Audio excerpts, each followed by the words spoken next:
விஜயகாந்த் அவர்களுடன் உடன் பிறந்தவர்கள் 10 பேர். நாங்கள் 11 பிள்ளைங்களும் கூட்டமாக உட்கார்ந்து கதை பேசிக்கிட்டே சாப்பிடுவோம். மதுரையில் நாங்கள் அப்படி தான் வளர்ந்தோம். அந்த பழக்கம் காலகாலத்துக்கும் நம்ம வீட்டில் இருக்கணும்னு சொல்வார் விஜயகாந்த். டைனிங் டேபிளில் உட்கார்ந்து சாப்பிட்டால் ஹோட்டலில் சாப்பிடுவது மாதிரி உணர்வு இருக்கும் என்று டைனிங் டேபிளில் உட்கார்ந்து சாப்பிடுவதை தவிர்ப்பார் விஜயகாந்த். தரையில் அக்கடான்னு சப்பனம் போட்டு குடும்பத்துடன் உட்கார்ந்து சாப்பிடுவது விஜயகாந்த் அவர்களுக்கு பிடிக்கும். 1979ஆம் ஆண்டு அகல்விளக்கு படத்தில் நடித்தார் விஜயகாந்த். பின்னர் அதே ஆண்டு இனிக்கும் இளமை என்ற படத்திலும் விஜயகாந்த் அவர்கள் நடித்தார். அந்த படத்துக்காக டைரக்டர் M.A. காஜா வைத்த பெயர் விஜயகாந்த். அப்போது விஜயராஜ் என்று வேறொரு நடிகர் இருந்ததால் இந்த பெயர் மாற்றம் ஏற்பட்டது. அடுத்த படத்தில் டைரக்டர் விஜயன் அதை அமிர்தராஜ் என்று மாற்றியும் நிலைத்தது விஜயகாந்த் என்ற பெயர்தான். சினிமாவில் வாய்ப்பு தேடும் காலத்தில் ஒரு தயாரிப்பாளரிடம் விஜயகாந்த் அவர்கள் சென்றார். அவர் தயாரிப்பில் R.C. சக்தி இயக்குவதாக இருந்த மனிதனை தேடுகிறேன் படத்துக்கு ஒரு புது ஹீரோவை தேடிக்கொண்டிருந்தார்கள். விஜயகாந்தை பார்த்த தயாரிப்பாளர் நீயாவது நடிப்பதாவது என்று முகத்தில் அடிப்பது போல் சொல்லி விஜயகாந்த் அவர்களை அனுப்பிவிட்டார். பின்னர் வேறொரு பிரபல ஹீரோ நடித்து 10 நாள் படப்பிடிப்புடன் படமே நின்றுவிட்டது. அதே படம் பிறகு சில ஆண்டுகள் கழித்து அதே R.C. சக்தி இயக்கத்தில் மனக்கணக்கு என்ற பெயரில் மீண்டும் தயாரானது. ஹீரோவாக நடித்தவர் விஜயகாந்த். பழைய வாழ்க்கையை எப்போதும் மறக்காதவர் விஜயகாந்த். பழைய விஜயராஜ் தான் இன்றைய விஜயகாந்த் என்று தன்னை பற்றி சுய விமர்சனமாக சொல்வார் விஜயகாந்த். மதுரையில் விஜயகாந்த் அவர்களுக்கு நண்பர்கள் வட்டாரம் அதிகம். ஆரம்ப காலங்களில் மதுரை போகும்போதெல்லாம் நண்பர்களோடு பல இரவுகள் சாப்பிடுவது பிளாட்பார கடைகளில்தான். விஜயகாந்த் அவர்களின் ஃபேவரட் உணவு பருத்திப்பால். விஜயகாந்த் அவர்கள் வீட்டு பூஜை அறையில் மெக்கா மதினா படங்களும் இயேசு மேரி மாதா படங்களும் திருப்பதி வெங்கடாஜலபதியும் முருகனும் பிள்ளையாரும் சிறப்பிடம் பெறுகிறார்கள். பூஜை அறையில் இன்னைக்கு பொழுது எல்லாம் நல்லா இருக்கணும் என மனதார வேண்டிக் கொண்டு வெளியில் கிளம்புவார் விஜயகாந்த். நமக்கு தொழில்தான் சாமி என எப்போதும் சொல்வார் விஜயகாந்த். வடபழனி முருகன் கோயில், திருவேற்காடு கருமாரியம்மன் கோயில் மன திருப்திக்காக விஜயகாந்த் அவர்கள் போகும் இடங்கள். செயின் ஸ்மோக்கராக இருந்த விஜயகாந்த் திருமணத்திற்கு பிறகு அந்த பழக்கத்தை அறவே விட்டுவிட்டார். அசைவ பிரியரான விஜயகாந்த் அவர்களுக்கு ஐர மீன் குழம்பை சாதத்தில் பிசைந்து சாப்பிடுவதில் அலாதி பிரியம். அரிதாகவே விஜயகாந்த் அவர்களுக்கு ஓய்வு நேரம் அமையும்.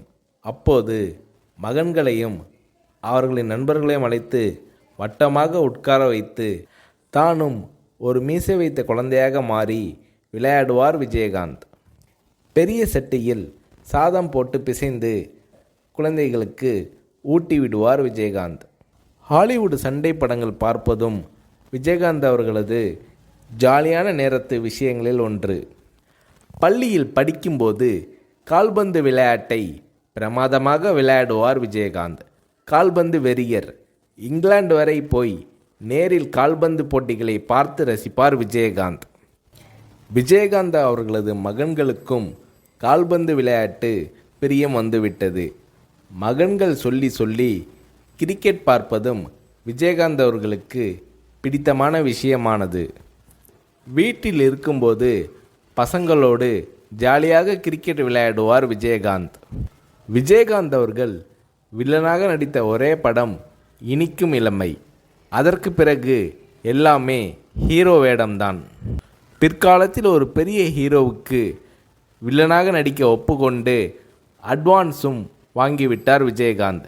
நண்பர் இப்ராஹிம் ராவுத்தர் அதற்கு கடுமையாக எதிர்ப்பு தெரிவிக்க வாங்கிய அட்வான்ஸை உடனே திருப்பி கொடுத்து விட்டார் விஜயகாந்த். எந்த அளவுக்கு அன்பான மனிதரோ அதே அளவுக்கு கோபக்காரர் விஜயகாந்த். யோகா செய்ய ஆரம்பித்து கொஞ்சம் நிதானம் பழகினார் விஜயகாந்த். காலையில் யோகா, மாலையில் உடற்பயிற்சி இரண்டையும் செய்யும் நேரத்தில் டிவியில் நியூஸ் பார்த்து விடுவார் விஜயகாந்த். சண்டை காட்சிகள்தான் விஜயகாந்த் அவர்களின் அடையாளமே. அதில் லெக் ஃபைட் விஜயகாந்த் அவர்களின் ஸ்டைல். அதற்காக உடம்பை உறுதியாக வைத்துக்கொள்ள நினைத்தார் Vijayakanth. South India's answer to Jackie Chan என்று நல்லவன் படத்தில் விஜயகாந்த் அவர்களை பெருமைப்படுத்தி விளம்பரம் செய்தார் தயாரிப்பாளர் தானு. நடிகர் திலகம் சிவாஜியில் ஆரம்பித்து முன்னணி ஹீரோக்கள் எல்லோரும் பாட ஆரம்பித்த காலத்தில் விஜயகாந்த் அவர்களையும் ஒரு படத்திலாவது பாட வைக்க முயற்சி நடந்தது. ஆனால் பாடும் அளவுக்கு எனக்கு குரல் வளம் இல்லை, பாடும் விருப்பமும் இல்லை என்று விஜயகாந்த் அவர்கள் மறுத்துவிட்டார்.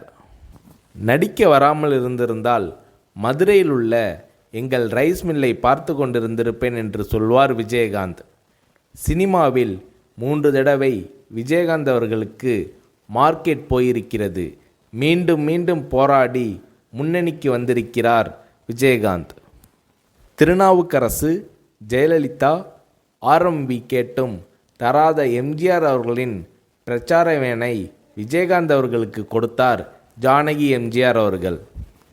அதோடு எம்ஜிஆர், ஜானகி எம்ஜிஆர் என பெயர் குறித்த மோதிரங்களையும் விஜயகாந்த், பிரேமலதா தம்பதியினருக்கு வழங்கி மகிழ்ந்திருக்கிறார் திருமதி ஜானகி எம்ஜிஆர்.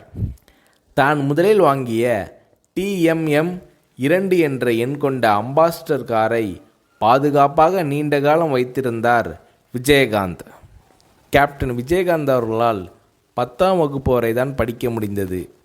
வறுமையால் அவரது பள்ளி படிப்பை கேப்டன் விஜயகாந்த் அவர்களால் தொடர முடியவில்லை.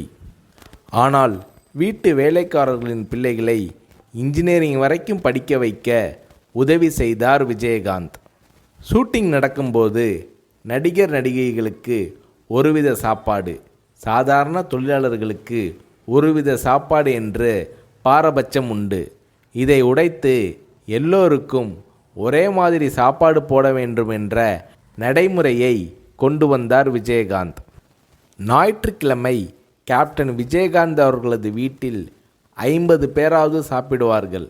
ஒவ்வொரு நாளும் அலுவலகத்திலும் அந்த அளவுக்கு சாப்பாடு நடக்கும். விஜயகாந்த் அவர்களின் குலதெய்வம் வீர சின்னம்மா. மதுரைக்கு பக்கத்தில் திருமங்கலம் அருகில் இருக்கிறது. பாழடைந்து கிடந்த கோயிலை சுற்றுச்சோர் எழுப்பி கும்பாபிஷேகம் நடத்தி புதுப்பிக்க உதவியிருக்கிறார் விஜயகாந்த். இந்தியில் தர்மேந்திரா, அமிதாப், தெலுங்கில் NTR, சிரஞ்சீவி, மகேஷ் பாபு, கன்னடத்தில் ராஜ்குமார், விஷ்ணுவர்தன், சங்கர் நாக், மலையாளத்தில் சத்யன் படங்கள் என்றால் விஜயகாந்த் அவர்களுக்கு மிகவும் பிடிக்கும். சத்யன் நடித்த கரைகாணா கடல் விஜயகாந்த் அவர்களுக்கு மிகவும் பிடித்த படம். ஆனால் விஜயகாந்த் அவர்கள் தமிழ் படங்கள் தவிர்த்து வேறு மொழிகளில் நடித்ததில்லை. தமிழ் படங்கள் தவிர்த்து வேறு மொழிகளில் நடிக்க மாட்டேன் என்ற உறுதியை விஜயகாந்த் அவர்கள் கொண்டிருந்தார். RK செல்வமணி இயக்கத்தில் இப்ராஹிம் ராவுத்தர் தயாரிப்பில் மேடே என்றொரு ஆங்கில படத்தில் கேப்டன் விஜயகாந்த் அவர்கள் நடிக்கப் போவதாக விளம்பரங்கள் வந்தன. ஆனால் அந்த படம் எடுக்கப்படவே இல்லை. 2005ஆம் ஆண்டு அக்டோபரில் மதுரையில் மாநாடு நடத்தி கட்சி தொடங்கினார் விஜயகாந்த். அப்போது அரசியலுக்கு நான் பிழைக்க வரவில்லை, உழைக்க வந்திருக்கிறேன் என்று விஜயகாந்த் அவர்கள் பேசினார். அந்த மேடையில் விஜயகாந்த் அவர்கள் பேசியது அத்தனையும் விஜயகாந்த் அவர்களது மனதிலிருந்து வந்த வார்த்தைகள். வாழ்க்கைனா வசதியாக வாழ்கிறது மட்டும்தானா? இந்த மக்களுக்காக விஜயகாந்த் வாழ்ந்தான்னு இருக்கட்டும், இல்லை அவங்களுக்காக அவன் செத்தான்னு இருக்கட்டும், மனுஷன் வாழ்க்கை கடைசியில் 6க்கு 3 தான். எனக்காக இம்புட்டு தூரம் வந்து உட்காந்துருக்கீங்களே, உங்களுக்காக நான் தான், இனி எனக்காக நீங்கள் தான். ரைஸ் மில்லில் 300 மூட்டை தூக்கி பழக்கப்பட்ட உடம்பு என்னை நம்பி வந்த உங்களுக்கு நல்லது செய்வேன், நல்லது செய்வேன், நல்லது செய்வேன் என்று ஒரு சபதம் போல விஜயகாந்த் அவர்கள் உரை நிகழ்த்தினார்.